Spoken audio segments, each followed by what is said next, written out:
Alrighty, welcome everyone. I'm Tiabu and I'm continuing my day of episode 2 treasure hunting, I guess. Or, separating the wheat from the chaff or weeding out the bad stuff. I don't know.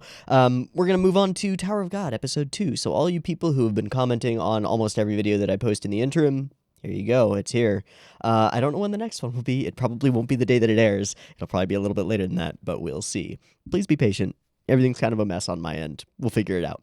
But we do have some more Tower of God to watch. We're a little bit late to it, but I'm not too worried. It's still here. It hasn't changed. We're going to have to see what happens. So, let's talk a little bit about what happened in episode 1 and how weird and interesting this series seems to be. First off, most obviously, it's not a Japanese source material. It's a Korean source material, so some of the writing tropes are a little bit different. Cool. Neat. Gonna be fun to see how that changes how I can predict this thing, which means I probably can't predict it at all, which I'll probably try not to do. I will speculate about stuff sometimes, but I don't know. There is a tower. It seems to be some kind of weird metaphysical place that opens doors to, like, anywhere, just cause it wants to, and it seems to contain, I don't know, a whole shitload of different realms with unknown sizes. We have entered into Realm 2 after some stuff happened, which we'll talk about, and it seems to be like an entire field with a sky and like a whole world unto its own, so I don't know how big the tower is. Maybe infinitely large. Who knows? Also don't know what is outside of the tower or what the world outside the tower looks like, and some people in the comments have mentioned that we're never going to find out. Great. That's good to know. However, I would like to say, please, I'm not a manga reader, and I do read the comments. Please don't spoil anything that has not occurred in the anime itself, even if it's veiled or thinly veiled or whatever. Please just don't do it. Just don't write it in the comments, please. It sucks. As somebody whose like whole point is to watch these things blind and see what I think of them, it really sucks to be told things that haven't happened yet and be like, well, I guess I know about that now. Thanks. But in this case, it was, I think, a relatively minor spoiler that we never really find out what happens outside the tower. We're going to be stuck inside this tower for the rest of the series, I assume. What that means, I don't really know. What this tower is for, I don't really know. How it got here? Who created it? What is head on? Your guess is as good as mine. What is the Black March sword? I don't know. Why are people competing in this thing? Because they can achieve something at the top, but it's really vague and nebulous, and we don't really know what, and it seems kind of like it might be a giant metaphysical trap. Maybe. Or it's legit, and if you get to the top of the tower, you just get a wish spell. And you can do whatever the fuck you want. I don't know. Yeah, so lots of questions. Not so many answers. Many mysteries. No solutions. So, our boy, Bam, which apparently means night, thank you for letting me know about that, Bam enters into the tower after his friend, only sentient person he's ever come in contact with, Savior? Rachel, or Rahal, I don't know, she gets pulled into the tower by her own volition, and so he gets pulled into the tower because he wants to go after her, and he thinks that's his purpose for existence. Gets in there, finds Head-On, is introduced to the first floor test as a non-regular, or irregular. I believe they're going to be changing the subs to, which is apparently correct. A lot of people were really pissed about that, so you can see why Crunchyroll would change the subs. There's some kind of prophecy or belief or superstition that some irregular will come in and change the tower, and given that we enter the story at this point, seems pretty reasonable that that person is going to be Bam. He's got MC plot armor, maybe. Although he'll probably get the shit kicked out of him in the next episode. We'll see. So, Head-On seems to think that there's like a play to be made here. Maybe I'm reading in too much to his very difficult to actually like read into expressions because they're all creepy and all kind of sinister. Everything about Head-On is a little bit off, a little bit weird, a little bit strange. Like the fact that his mouth becomes his eyes is a bit of a no-no for me. Unless he's wearing like a mask or I don't know. It doesn't need to make sense. He's in the tower. He's a super magical entity or something. But anyway, Bam was given a test, and apparently it was a test way above his power level, or his pay grade. There was this giant vat of goop that people said is not water and some other kind of goop. Okay, maybe it'll be explained in the future. And we had to fight this like manta ray, shark, eel, kraken, tentacle monster thing. But we didn't actually have to fight it. The real goal was to destroy the giant spherical orb of like obsidian magic bullshit in the middle of the place. And our boy pretty much had no hope of doing that. But because he was cute, this princess girl just hands him her super precious family heirloom sword thing and is like, here, take this for a spin, maybe it'll work. And to her great surprise, he actually manages to attune to it or whatever, something that she was never able to do. Meets the lady within the sword. Okay. And they do it. They destroy the orb thing and get teleported to the next realm, apparently having passed Head-On's super powerful test and making a case for himself as maybe being that irregular guy who's going to change everything up inside the tower.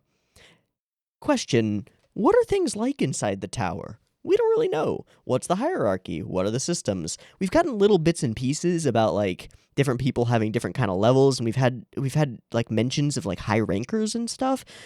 But we don't really know what that means. Do high rankers still have to fight their way all the way up through the tower in order to get to a higher level? Or can they just move through any levels that they've cleared at will? Or does it just not matter because you can just teleport from one space to another and you always end up at the level? It's like opening a video game again, loading your save, and you just end up at like 455 if that's where you were before.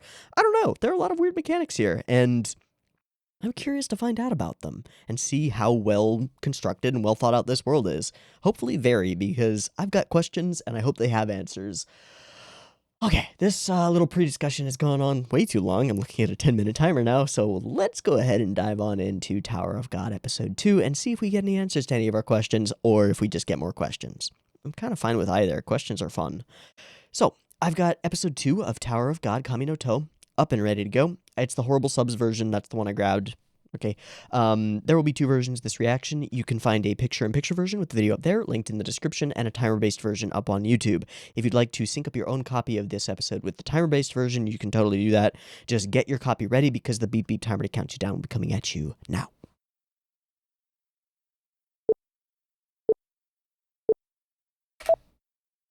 Fire! Oh, right. That's the new Crunchyroll thing.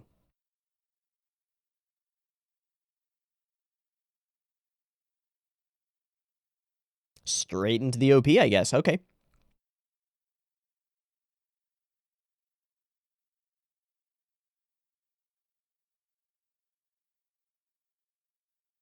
Water. Finished my tea early this morning.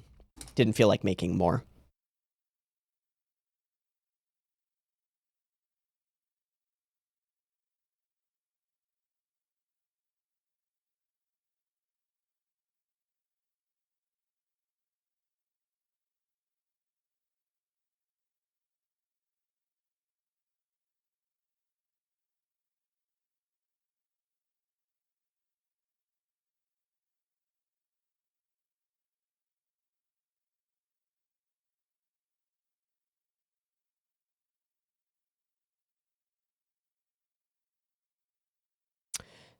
Drowning, semi-crucified,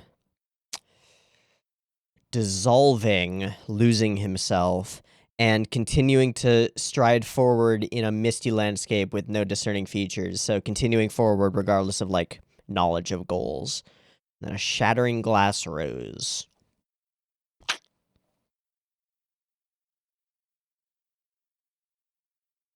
Hmm.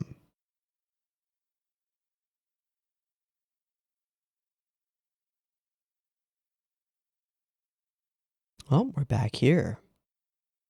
Back to memories of Rachel. Laheldu. Okay. I mean, it's Raheru, but whatever.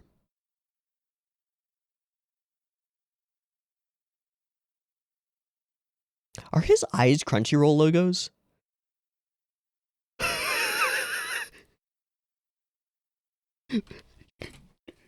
Whoa.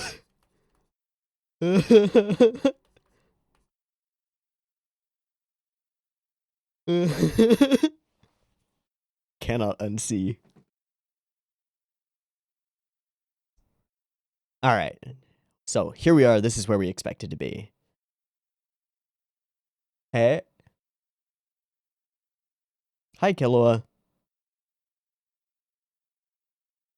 Probably worth more as an ally if we can get him. He is big.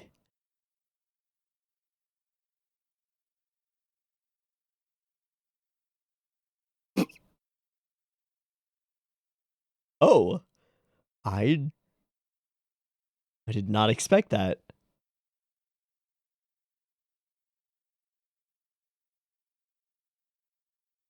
Why is he calling everybody turtles?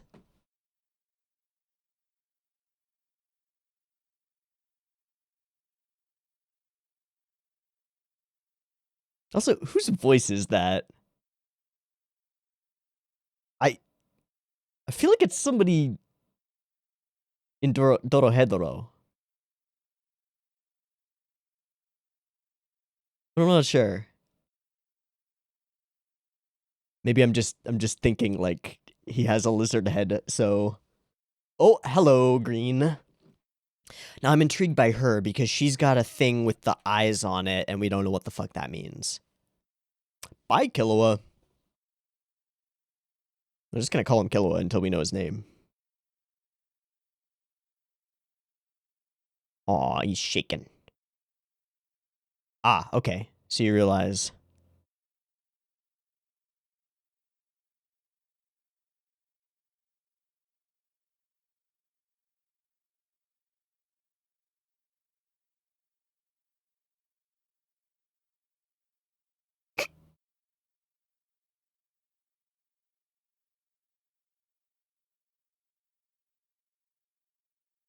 And this Multiclops is just chillin'.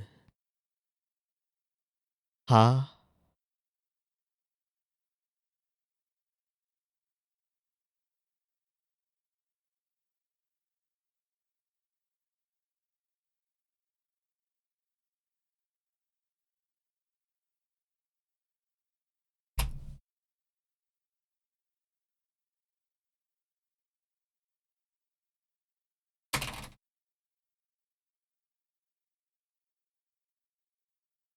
Zahada. Broken stairways. So she is Yuri Zahad?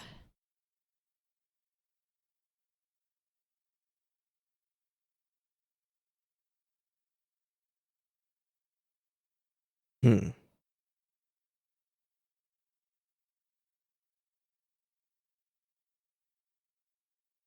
I, Giorno Giobama, have a dream.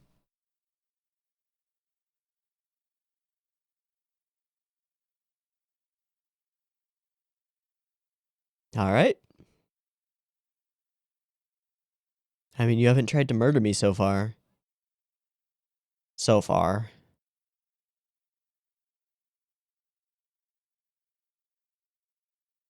Ah, hello, Green. Swordswoman versus swordsman. What are we dealing with? You might want to stay down, bud. Oh!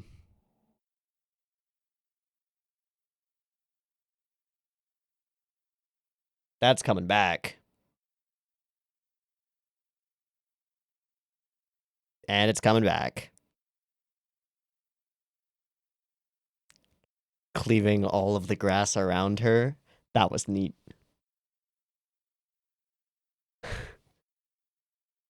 Okay, Kevin. I see you, Kevin.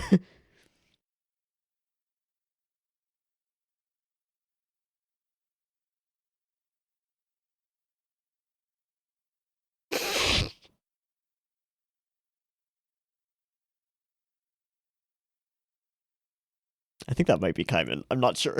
I'm not 100% sure.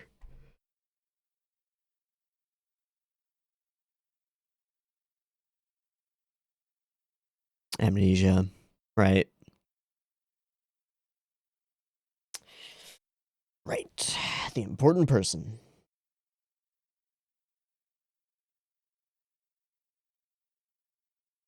Hmm.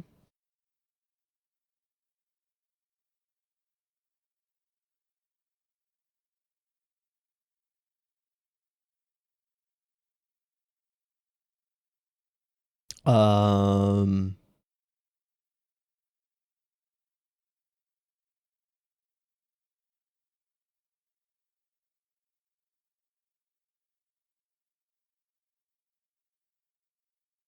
Okay.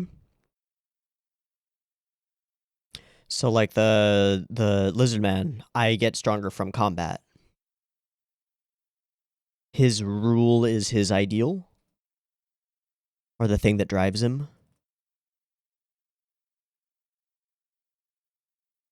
Speak of the devil, and he shall appear. Is the round over? 200 remain.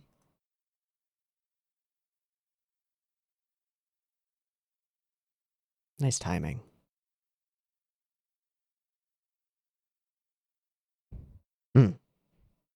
Okay.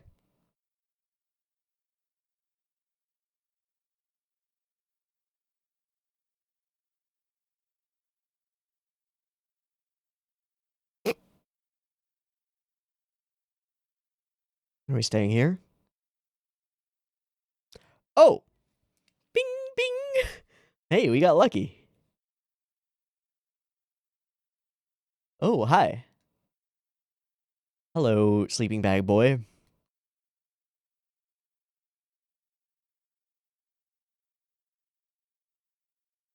No choice. Oh, don't fight, bud. You will get disqualified.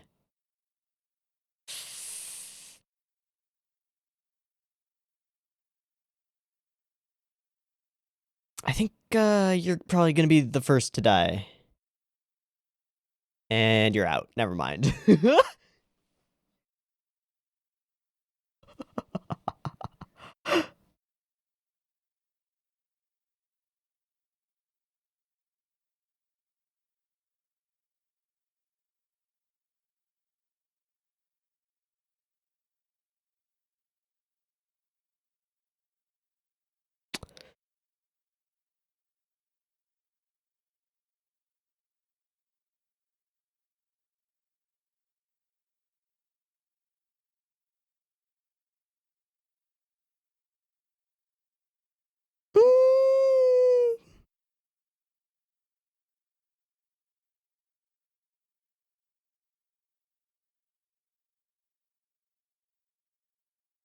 Hey.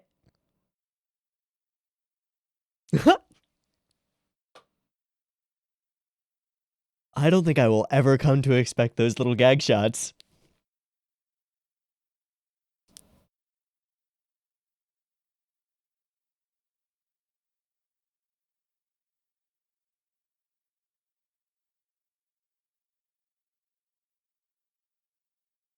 Saw that.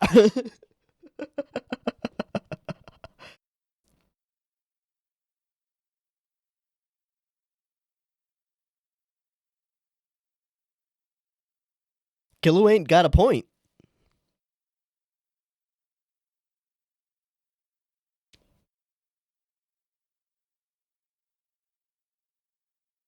Rack has a much bigger point, though. How do you forcibly shake hands with somebody?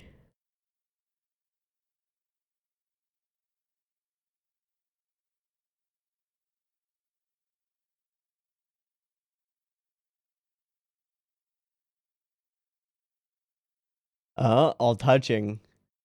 So they didn't have to, like, actually agree to an alliance. They just had to all three have three people touching each other. Okay. Evankel... What? What?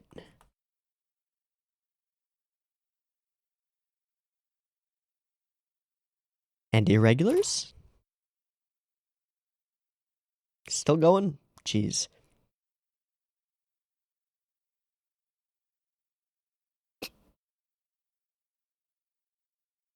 Revealing? Ah.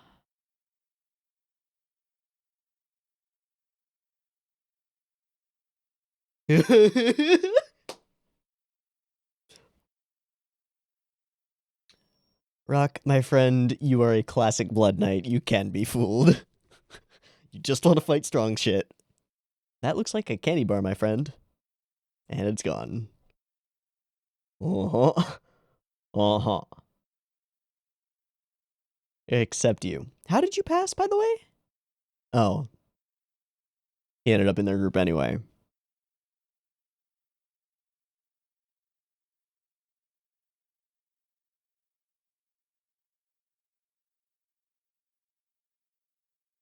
What do you think the chances are he makes it 2 episodes? Actually, he's a useful comic relief character. It would be kind of funny if he just survived for no reason.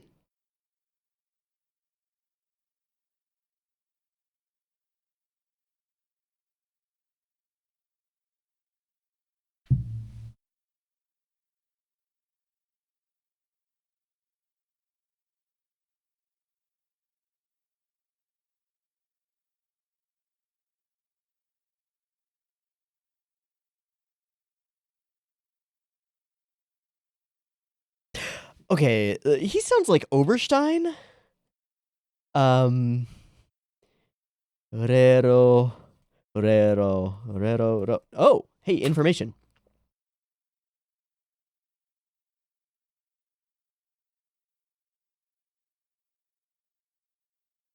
Uh,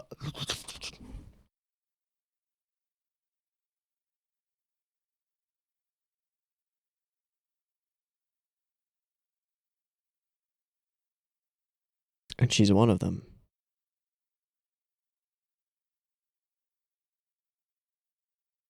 Oh, oh, this might be where we kill Comic Relief Boy.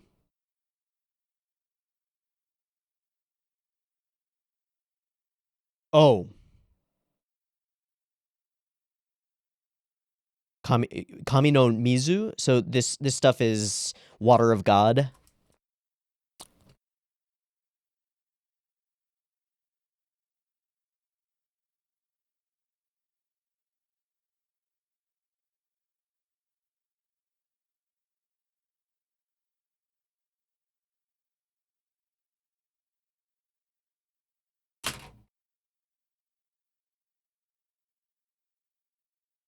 Oh, it's a test of willpower.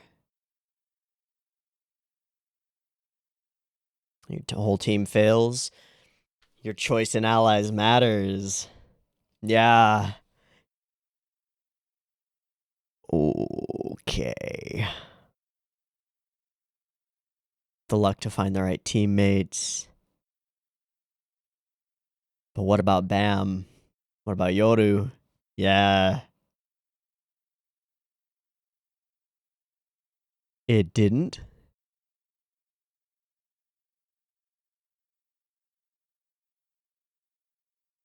Something about being an irregular? You just get a free pass, I guess. Okay. Oh, you changed your tune quickly.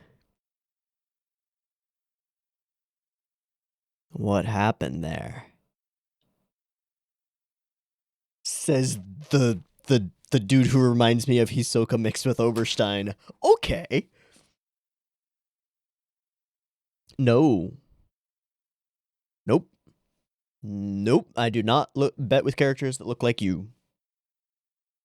And if I'm wrong, I'm sorry. No.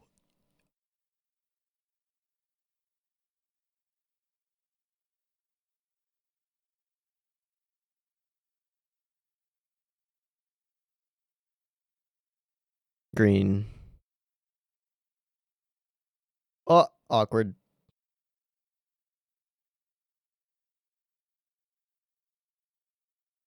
And there she goes.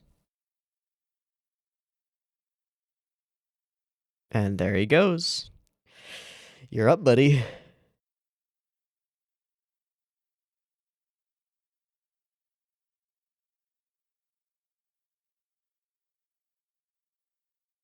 Thanks, bud.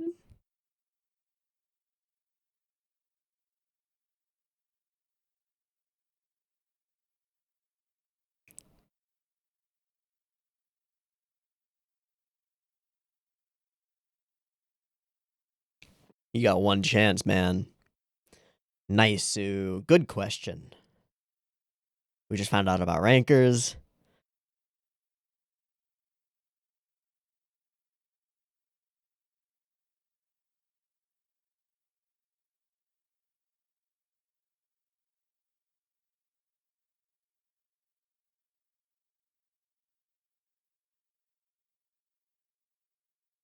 Ah!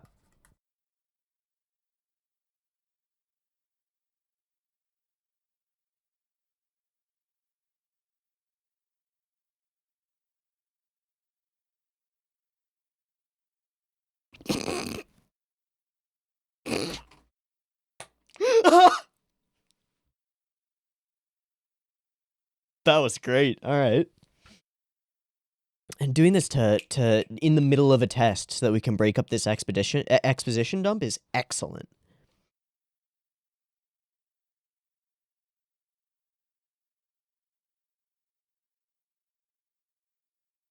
But yeah.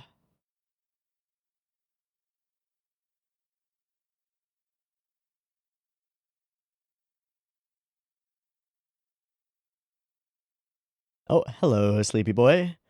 Goodbye, sleepy boy. Oh, good night.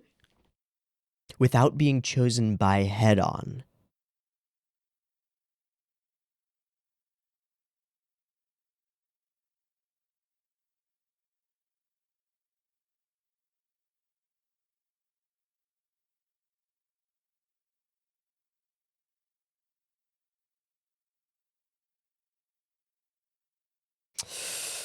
Oh, Reroro is about to murkify this guy.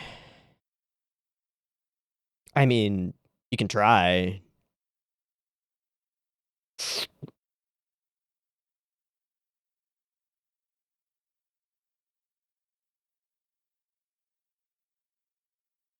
However, yeah, if you can't stand it, you explode, don't you? He's gonna explode, isn't he?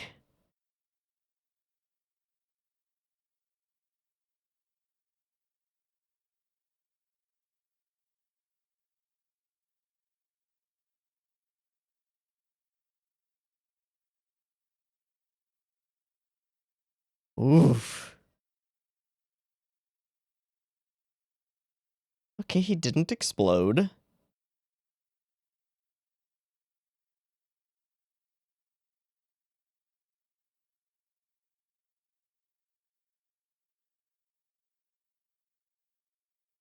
Not his problem.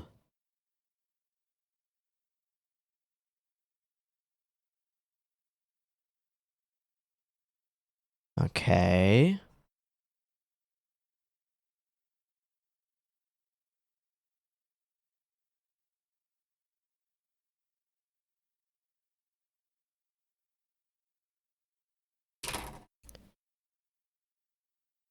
That's a cool effect. And through we go. Oh.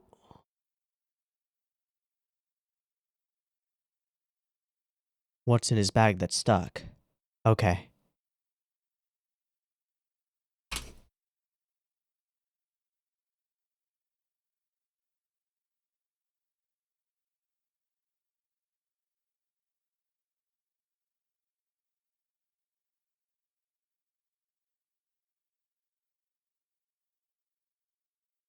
Okay, so now we have a warning about Kun. He's gonna fucking make it through, isn't he? Oh my god. We are not gonna be able to ditch this asshole. Or her.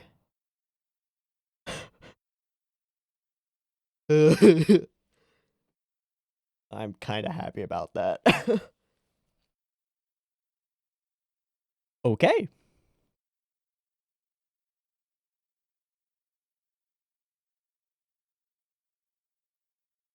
Just those words echoing.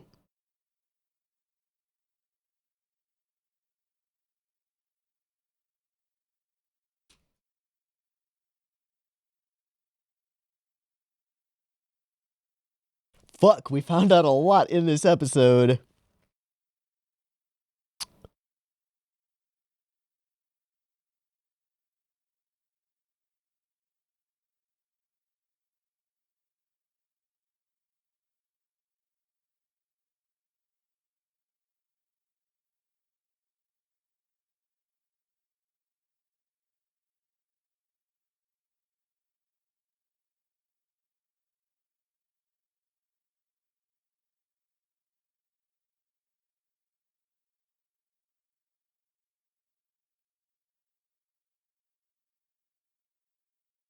Mm.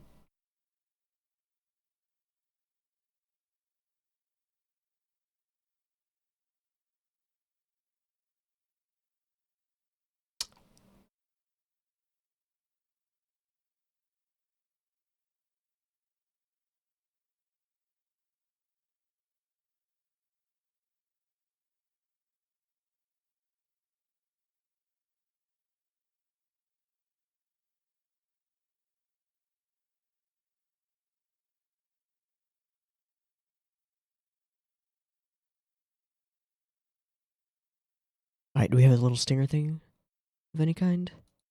Anything? Just logos? Ah. No, just logos. Okay, we can deal with just logos. Give me half a second to continue looking up Rock's voice actor. The one thing that I have found, I mean, he's All Might, which is a thing, but more recently than that, I would recognize him. He plays Harada Sensei in Chihayafuru 3. Not the previous seasons of Chihayafuru, though. That was someone else who may no longer be with us. He is not the person I thought he was. Oh no, wait, no, that's somebody else. Hold on. Anybody else that I recognize you from? He's not somebody from Dorohedoro, so I was just wrong. That's fine. That's fine. I'm used to being wrong about voice actors all the time. Terrible at it.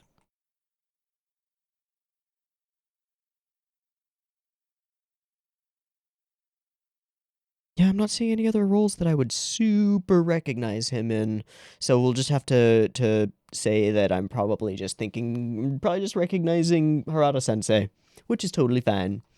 And then Rorero. Rorero? I don't remember. Where are you? Rororo. Kenjiro Tsuda. Who are you? I know who you are, but who are you? Oh, he's that guy who plays Kei Matoba in the Copcraft thing. Right, he's that guy who's been picking up a lot of roles in the last couple of seasons. He plays Tiziano. And he plays Goto Takia. Plays somebody in Run with the Wind. Okay.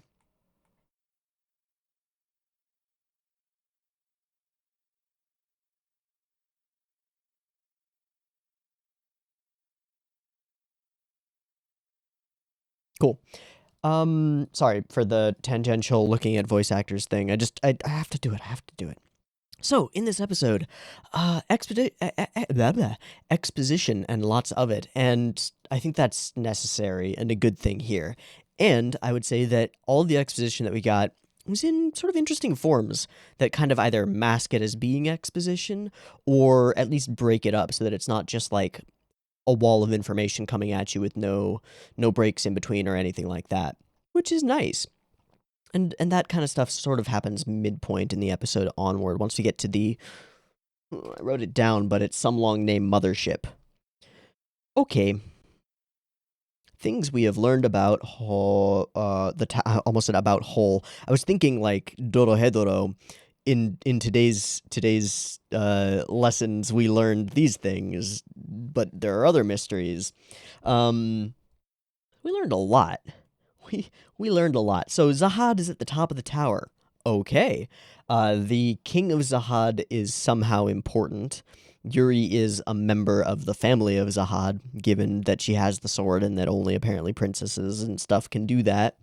Shinsu is also referred to as Kami no Mizu, or Water of God, and it provides all power within the tower. Irregulars are those who do not follow the rules of the tower, and I'm curious whether this is intentionally or unintentionally related to the idea of your rule. Like, individuals have a specific rule that is theirs, which is vague and nebulous at this point, but it seems to be something along the lines of, like, their guiding principle or their goal point or their ideal. And I think we're introduced to that concept by Kun, right? Yeah. Actually, I'm not sure that that's right. I might have written down Kun, and I should have. It is Kun. Okay, got it. we're introduced to that concept pretty shortly after we meet Rock, a character that seems to have a pretty straightforward way of thinking and guiding principle. So I get the vibe that that's supposed to be his rule. I fight stronger people and then I get stronger. Neat. Okay. But this concept of rules, there was enough emphasis on it that I feel like it's severely important. Because it comes at the end, it's what Kun takes away from the conversation where Bam talks about Raheru. Because he talks about how he belongs to her, which is an interesting statement in and of itself. Is that like, I owe her my life and therefore I am hers? And that's why I'm going after her? Unknown. Unknown. But he does say that, and at that point, Kun responds, so that's your rule. Or something along those lines. Okay. Interesting. I do want to look at the Crunchyroll logo really quickly. Hold on, it's at the beginning of the episode, so I don't even need to go anywhere else, do I? Because, yeah. It's kind of close. Alright, let's find Main Boy's eyes really fast. I know there's a sequence with them. Yeah, it's kind of close. Might be fun to do a little quick shoop and shoop in Crunchyroll eyes. I'm sure somebody's already made the joke, but whatever. Okay, so we start off in a pretty familiar place, talking with Raheru, and we're talking about, I forgot what we were talking about. Oh, language. This is how you write, teaching him stuff, and I can't get the next subtitle. What's conflict? Didn't I teach you before? It's hating or hurting each other. Why would anyone want to do that? All right, and then we end up in this crazy situation where the most intimidating figure on the field, the giant Cyclops thing, is actually the least intimidating person here. I think Kun is probably the most intimidating of this group. Although Rock is a straightforward Blood Knight bruiser, that makes him easy to manipulate. He just wants a strong fight, which is good. I like seeing relatively simple characters in supporting roles. Although I'm sure that we'll get a little bit more on Rock here, as we seem to be forging a bit of an alliance, and he is listed on Mal as a main character, so I think he's in our adventuring party. Alright. Why does he call them turtles? I do not get that. Is that just like how his race of lizard people see all non-lizard people as being turtles? I really don't know. Okay, and then we got our kind of first instances of the Goofy. I didn't expect the Goofy. I probably could have expected the Goofy, given that lots of shonen-y type shows have the Goofy in them. But I didn't expect us to go to simplified chibi designs for Goofy moments, and I kind of love it. And we morph back in and out of it a few times over the course of the episodes, and it's pretty great. I like it. I like it a lot. So we got some actiony moments in this episode. There was nothing that really like stood out to me as stunningly animated.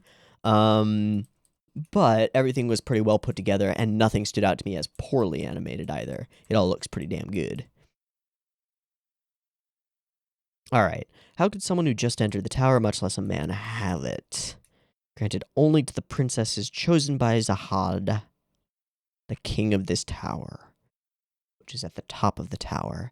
And rankers are people who have already reached the top of the tower. But okay. What do you gain from reaching the top of the tower exactly? I feel like maybe I've misinterpreted, because I was under the initial impression that reaching the top of the tower is not something that happens all that frequently, because the thing that you receive for it is like literally anything. It's essentially a wish spell. I might be under the wrong impression. Don't correct me if I am. We'll figure it out as we move along eventually anyway. But I might be under the wrong impression about that. It may not be quite as powerful as I think it is. Okay. We also see this, like, labyrinthine set of nonsensical floating staircases, many of which have gaps between the individual steps themselves. Jeez, this is weird. It's a cool location, but it is weird. A very strange realm. The king learned of this. Yeah, that was why Head-On was doing that. And now we start teaming up. We do get this little battle sequence, which is pretty neat. I think the neatest thing here was just the reveal that her sword turns into a giant vine snake thing. I do like this little pose. It's... Oh, man, what is it super reminiscent of? Am I thinking Utena? I think I am. I think I am. It's not an intentional reference to it, but I think there's a part of one of the reusable sequences in Utena's fights that has her posing quite like that. It's you know what? No, you know what it's mostly reminiscent of? It's more reminiscent of Zenitsu. Hold on, we're playing too much. That starts coming down. He starts holding. Where does he start holding? Yeah, the whole wind up thing. It reminds me of Zenitsu. Okay. There is this slash which chops all of the field around her for as far as we can see up to the mountain, except the patch behind her where she blocked it, which I think is kind of neat because it tells us that his blade, like, has some weird fucking properties. Cool. Alright, and then we meet Tracksuit Goofball, who at present is a useless comic relief character of sorts. We'll see how that plays out, and if it changes, I don't know. Alright, no, she's mine. I have to climb the tower and do that. I get it now, she's your rule. Your rule? Shake hands to cement our alliance. Also, by the way, try not to be, like, carried away by the rules of others and lose yourself in them. Okay. There's also something interesting about the way that Kun phrases, when I heard about the rules of the test, I decided that instead of trying to kill a bunch, I would find allies in the remaining members. One, that seems like a superbly confident statement. Like, there's no chance anyone will defeat me, so I'll just find out alliances within the other members.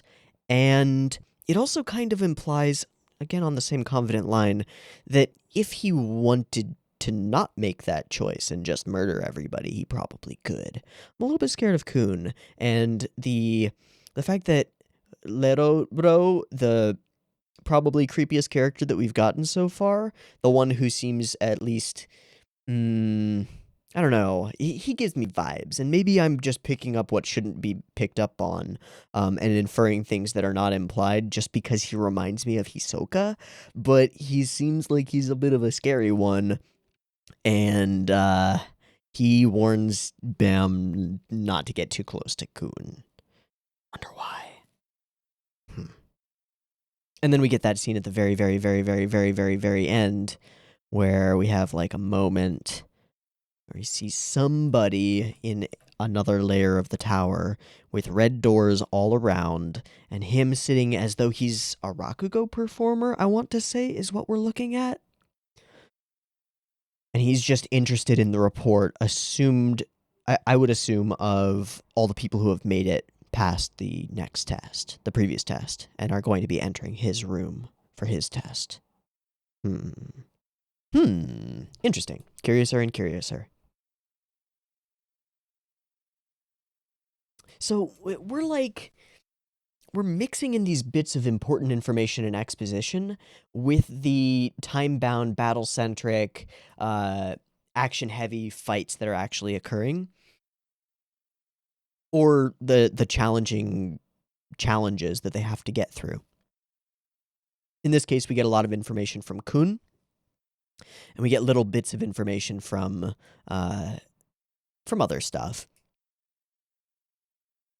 Then we get little bits and pieces as we stand around here until Leroro appears and uses the Shinso to do a thing, whereby he starts to exposit a little bit more.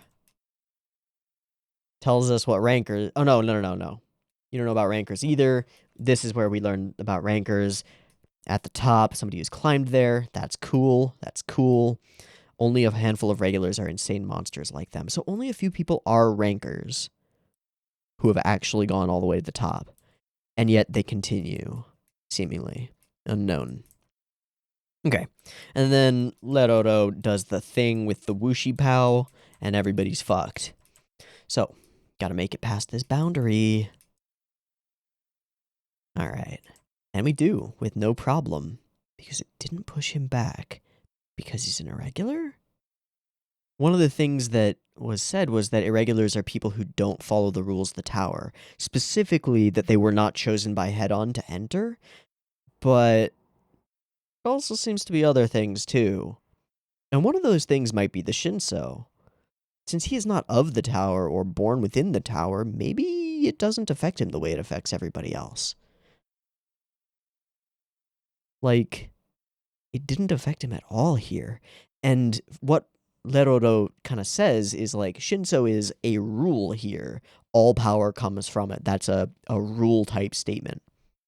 That's, like, game logic, overall umbrella stuff. Like, everybody has mana, essentially. Except that it's this weird shit that floats around us and is also breathable and is super weird. But it's quite possible that Bam is unaffected by Shinso-related stuff. Okay. Cool. So we get this challenge. This definitely scared me. And again, I do feel like I'm inferring things that aren't implied. With the whole betting sequence, I felt like this was a bad move. Like, personally, I don't bet with characters like this. You don't do that. They're out to fuck with you. But Leroro doesn't seem to be fucking with him, so maybe I'm just reading what isn't there.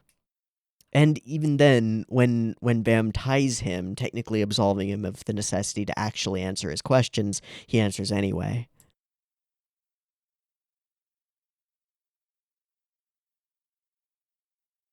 An irregular is one who does not follow the rules. Specifically... Okay, no, then he tells us all the information about the tower being split into 3 sections, which I really tried to get down. So you had the outer section, which is residential, the inner section, which we climb, and then the middle section, which is just in between, I guess. And alright. We get the question of, do I deserve to climb? Which is something. The goobers get through, a bunch of people get through, a bunch of people don't. Rock and Kun get through with almost no problem, except Kun's bag gets stuck.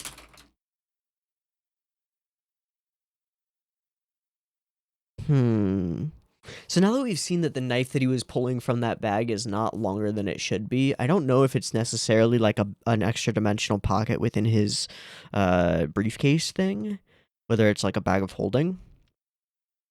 I'm not sure. But he's got something in it that got stuck at the Shinso border. Is he smuggling something into the tower? Or does he have another living thing in there that he had to pull through by his own will? I don't know. Maybe we'll find out soon. Maybe not. Maybe it'll be an ongoing mystery. What's in Kun's bag? Maybe it doesn't matter. Maybe it just got stuck because he wasn't paying attention to it.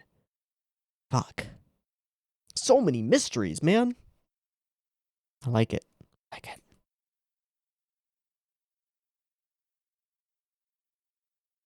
I also like the way it's paced, the way it's put together, and the way that we're kind of masking the narrative pieces that we're doing here, that we're putting into place. I mean, it's pretty obvious when they're happening.